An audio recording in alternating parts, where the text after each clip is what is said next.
Share बाजार इन दिनों मंदी की गिरफ्त में है। बीते 8 ट्रेडिंग सेशन से लगातार बाजार लाल निशान में बंद हुआ।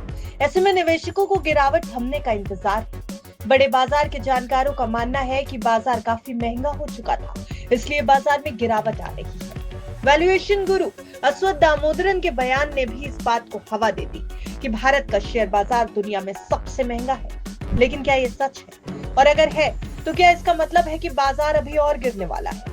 इन सवालों के जवाब जानने के लिए हमारे साथ इस वीडियो को पूरा जरूर देखिएगा। वैल्यूएशन गुरु अश्वत्थ दामोदरन ने अपने ब्लॉग में लिखा कि भारतीय बाजार दुनिया का सबसे महंगा बाजार है। अश्वत्थ दामोदरन का कहना है कि भारतीय कंपनियों के लिए 31 गुना प्राइस टू अर्निंग्स रेशियो, 3 गुना एंटरप्राइज वैल्यू टू सेल्स यानी ईवी सेल्स रेशियो और 20 गुना एंटरप्राइज वैल्यू टू एप्टा यानी ईवी एप्टा रेशियो जैसे वैल्यूएशन किसी भी तरह से जस्टिफाई नहीं किए जा सकते।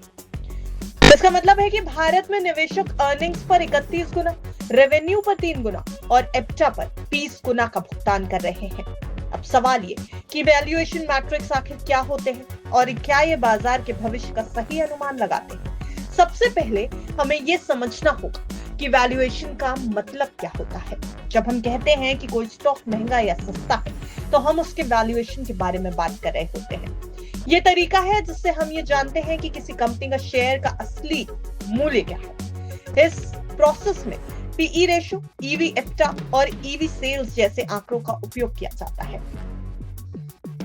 इन आंकड़ों से हम यह अनुमान लगाएंगे कि स्टॉक महंगा है या सस्ता। हालांकि ये बात सही है कि वैल्यूएशन हमेशा सटीक नहीं होते, क्योंकि स्टॉक की कीमत हमेशा उन आंकड़ों के मुताबिक नहीं चलती। ये महंगा स्टॉक भी बढ़ सकता है और सस्ता स्टॉक कई सालों तक सस्ता रह सकता है।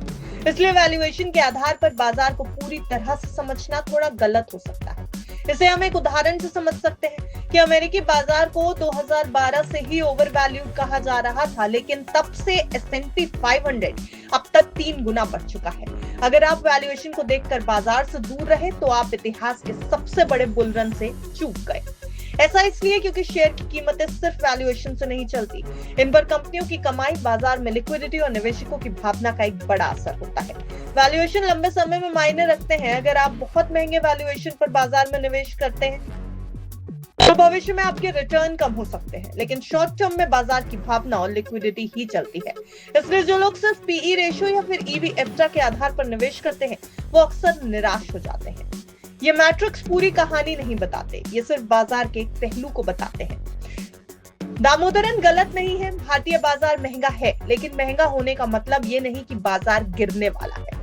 इसका मतलब सिर्फ ये कि आपको अपने निवेश के बारे में स्मार्ट तरीके से सोचना होगा। तो सच ये है कि भारतीय बाजार महंगा है, लेकिन इसका ये मतलब नहीं बाजार गिरेगा। बाजार में निवेश करते समय वैल्यूएशन को समझिए, ये जरूरी है, लेकिन ये एकमात्र फैक्टर नहीं है। ये पूरी रिपोर्ट सिर्फ आपकी जानकारी के लिए तैयार की गई थी। बिस्तक की सलाह है कि बाजार में कहीं भी निवेश करने से पहले अपने फाइनेंशियल एडवाइजर की राय एक बार जरूर ले लें। Bureau report, बिस्तक।